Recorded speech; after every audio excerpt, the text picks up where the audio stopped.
السلام علیکم ورحمۃ اللہ وبرکاتہ۔ الحمد للہ رب العالمین والصلاة والسلام علی رسولہ الکریم وعلی آلہ وصحبہ اجمعین، اما بعد۔ عن ابی بردۃ عن ابیہ رضی اللہ عنہ قال اتینا رسول اللہ صلی اللہ علیہ وسلم نستحملہ فرأيته يستاك على لسانه، رواه ابو داود في سننه في کتاب الطہارہ۔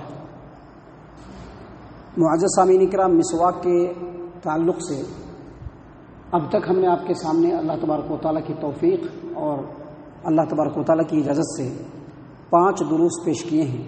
جس میں مسواک کے مختلف پہلوؤں پر شریعت کے جو احکام ہیں ہم نے آپ کے سامنے قرآن و حدیث کی روشنی میں رکھے۔ انشاءاللہ یہ آخری درس ہے جو ہم آپ کے سامنے پیش کر رہے ہیں مسواک کے تعلق سے، اور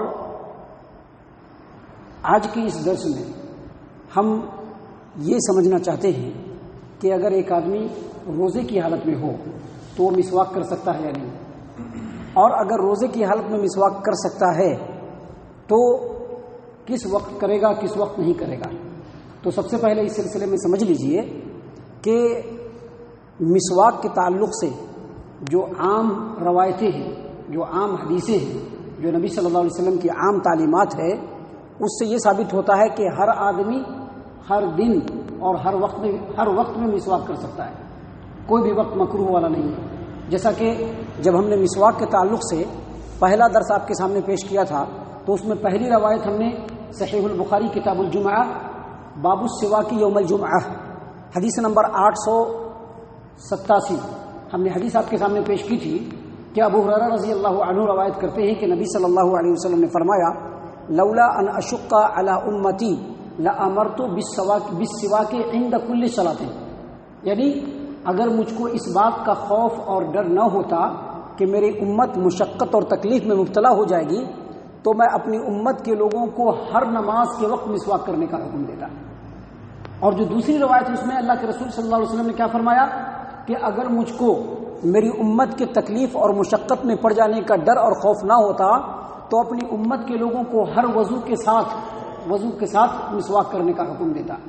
تو یہ جو حدیث ہے جس میں نبی صلی اللہ علیہ وسلم نے یہ کہا کہ اگر مجھ کو میری امت کے تکلیف اور مشقت میں پڑ جانے کا خوف نہ ہوتا تو ہر نماز کے ساتھ مسواک کا حکم دیتا، تو آپ کو معلوم ہے کہ 5 وقت نماز پڑھی جاتی ہے اور ہر دن پڑھی جاتی ہے۔ یہ نمازیں رمضان میں بھی پڑھی جاتی ہیں، رمضان کے علاوہ بھی پڑھی جاتی ہیں،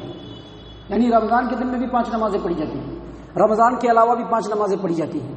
تو 5 نماز میں ہر وضو کے ساتھ، ہر نماز کے ساتھ مسواک کرنے کا نبی صلی اللہ علیہ وسلم نے جب حکم دیا تو اس حدیث سے جو پہلی بات ثابت ہوتی ہے وہ یہی کہ آدمی چاہے روزہ دار ہو چاہے روزہ دار نہ ہو، ہر نماز کے وقت وہ مسواک کر سکتا ہے، پہلی بات۔ دوسری بات یہ ثابت ہوتی ہے کہ ہر وقت میں کر سکتا ہے، ایسا نہیں کہ زوال سے پہلے کرے گا زوال کے بعد نہیں کرے گا، یا ایسا نہیں کہ عصر سے پہلے کرے گا عصر کے بعد نہیں کرے گا، ایسا نہیں ہے۔ اس کے لیے دلیل ہونا چاہیے، ایک دلیل ہونی چاہیے،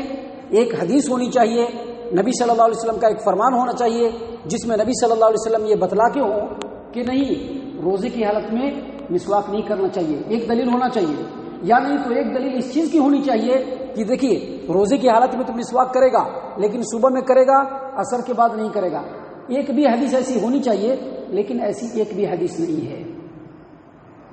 اور اس سے یہ پتہ چلتا ہے کہ روزے دار اگر روزے کے حالت میں ہو تو وہ مسواک کر سکتا ہے، اور وہی روزے دار صبح میں بھی مسواک کر سکتا ہے، 12 بجے بھی مسواک کر سکتا ہے،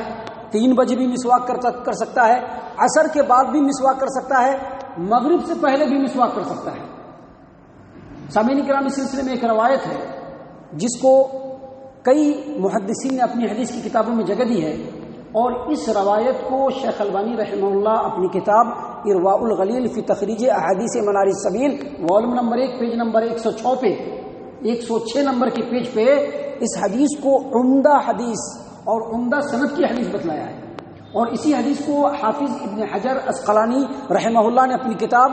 التلخیص الحبیر پیج نمبر 133 پہ جید سند یعنی بہترین سند کی روایت بتلایا ہے کہ عبد الرحمن بن غنم کہتے ہیں کہ میں نے صحابی رسول معاذ بن جبل رضی اللہ عنہ سے پوچھا کہ اتسوق وانا صائم، ذرا بتلائیے کہ اگر میں روزہ رکھے ہوں تو کیا میں مسواک کر سکتا ہوں؟ روزے کی حالت میں مسواک کر سکتا ہوں؟ معاذ بن جبل رضی اللہ عنہ نے کہا کہ بالکل کر سکتے ہو، نعم کرو، کرنا چاہیے، بالکل کر سکتے ہو۔ کہا کہ ایو نہاری، دن کے کس حصے میں کرنا چاہیے؟ کہا کہ غدوۃً وعشیۃً، صبح میں بھی چاہو جس وقت چاہو کرو، شام میں بھی چاہو جس وقت کرو، لا بأس ولا حرج۔ تو فوراً، ابھی آپ لوگوں کے بھی ذہن میں سوال ہوگا، اس لیے میں یہ روایت پیش کر رہا ہوں، فوراً عبد الرحمن بن غنم نے پوچھا کہ لوگ تو یہ کہتے ہیں کہ روزے کی حالت میں شام کے وقت میں، عصر کے بعد کے وقت میں، زوال کے بعد کے وقت میں اگر مسواک کیا جائے تو وہ مکروہ ہے، لوگ ایسا کہتے ہیں۔ اور ایسا کیوں کہتے ہیں؟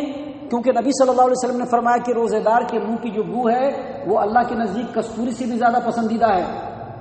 تو معاذ بن جبل رضی اللہ عنہ کا کہ سبحان اللہ، اسی اللہ نے مسواک کرنے کا حکم دیا ہے۔ جس اللہ کے نزدیک روزے دار کے منہ کی بو کستوری سے بھی زیادہ پسندیدہ ہے، اسی اللہ نے اپنے بندوں کو مسواک کرنے کا بھی حکم دیا ہے۔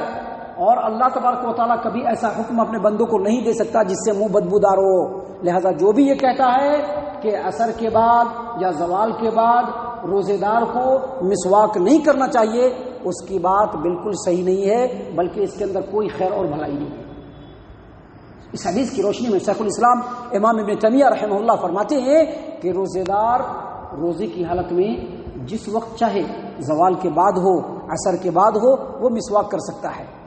اب جو لوگ یہ کہتے ہیں کہ نہیں مسواک نہیں کرنا چاہیے، وہ بھی ایک دلیل پیش کرتے ہیں۔ دلیل کیا پیش کرتے ہیں؟ کہ نبی صلی اللہ علیہ وسلم نے فرمایا کہ صبح کے وقت مسواک کرنا چاہیے لیکن شام کے وقت مسواک نہیں کرنا چاہیے۔ میں آپ کو بتلا دوں کہ ترجمان خاتم المحدثین، محدثین میں سب سے اخیر درجے کے جو محدث ہیں، جو صحیح البخاری کے اوپر شرح لکھنے والے، حافظ ابن حجر عسقلانی رحمہ اللہ اپنی کتاب التلخیص الحبیر پیج نمبر 22 پہ اس حدیث کو سند کے اعتبار سے انتہائی ضعیف بتلایا ہے۔ تو ان تمام باتوں کا خلاصہ یہ ہے کہ روزے کی حالت میں روزے دار مسواک کر سکتا ہے، ہر وقت مسواک کر سکتا ہے، ظہر کے وقت بھی کر سکتا ہے، عصر کے وقت بھی کر سکتا ہے، عصر کے بعد بھی کر سکتا ہے، مغرب کے لیے جب وضو کرنے کے لیے جا رہا ہے افطار کے وقت، اس وقت بھی وہ مسواک کر سکتا ہے، کیونکہ مسواک کرنا یہ شریعت ہے، عبادت ہے۔ مسواک کرنے سے منہ صاف ہوتا ہے اور مسواک کرنے سے رب العالمین کی رضامندی حاصل ہوتی ہے۔ محترم سامعین کرام، اسی طرح سے اگر آدمی مسواک کرے تو وہ اپنی زبان کو بھی صاف کر سکتا ہے، جیسا کہ حدیث ہم نے آپ کے سامنے پڑھی ہے، سنن نبی داؤد کتاب الطہارہ حدیث نمبر 49۔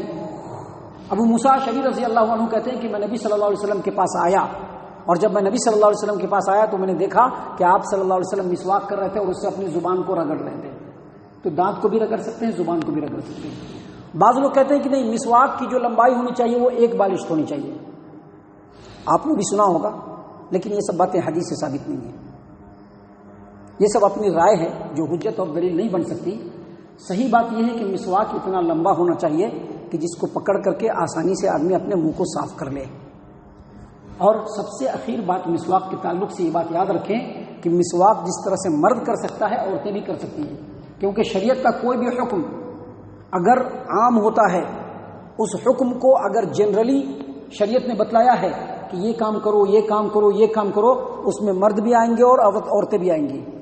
الا یہ کہ اگر عورت کے بارے میں شریعت نے خاص طور پر کہا کہ نہیں یہ حکم عورتوں کے لیے ہے، نہیں یہ حکم مردوں کے لیے ہے، تو جا کر کے وہ عورتوں اور مردوں کا الگ الگ حکم ہوگا۔ لیکن اگر شریعت نے کہا اقیم الصلاۃ، نماز قائم کرو، تو نماز عورتوں کو بھی قائم کرنا ہے، نماز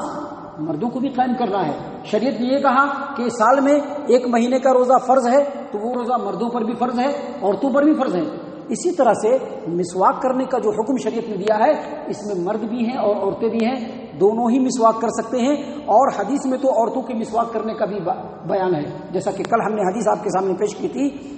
سنن نبی داؤد کتاب الطہارہ حدیث نمبر 52، کہ ام المومنین عائشہ رضی اللہ عنہا نے کہا نبی صلی اللہ علیہ وسلم مسواک کرتے تھے اور مسواک کرنے کے بعد مجھ کو دیتے کہ میں اس کو دھو کر کے ان کو واپس کر دوں، تو دھونے سے پہلے میں نبی صلی اللہ علیہ وسلم کے مسواک سے خود مسواک کر لیا کرتی تھی۔ اس سے یہ پتہ چلا کہ جس طرح سے مرد مسواک کریں گے، عورتیں بھی مسواک کریں گی۔ شریعت نے دونوں کو ہی حکم دیا ہے۔ سامعین کرام، مسواک کے تعلق سے اتنی ساری باتیں تھیں جو ہم نے اللہ تبارک و تعالیٰ کی توفیق اور اللہ کی اجازت سے آپ کے سامنے پیش کیا ہے۔ اللہ تبارک و تعالیٰ سے دعا ہے کہ اللہ تعالیٰ ان تمام باتوں کو ہم تمام کو ٹھنڈے دل سے سمجھنے کی توفیق عنایت فرمائے، جو علم ہم سیکھ رہے ہیں اللہ تعالیٰ ان پر عمل کرنے کی بھی توفیق عنایت فرمائے۔ اللہ تعالیٰ تمام مومن مسلمانوں کے ساتھ خیر و عافیت کا معاملہ فرمائے۔ اللہ تعالیٰ ہم تمام کو اللہ اور اس کے رسول کی اتباع کرنے کی توفیق عنایت فرمائے، صحابہ کرام رضی اللہ عنہم کے طریقے پر چلنے والا بنائے، جنت الفردوس میں جگہ عطا فرمائے۔ اے اللہ ہم تمام کو جہنم سے پناہ دے، اے رب العالمین ہم تمام کو جہنم سے پناہ دے، اے مالک الملک ہم تمام کو جہنم سے پناہ دے، آمین یا رب العالمین، وما علینا الا البلاغ المبین۔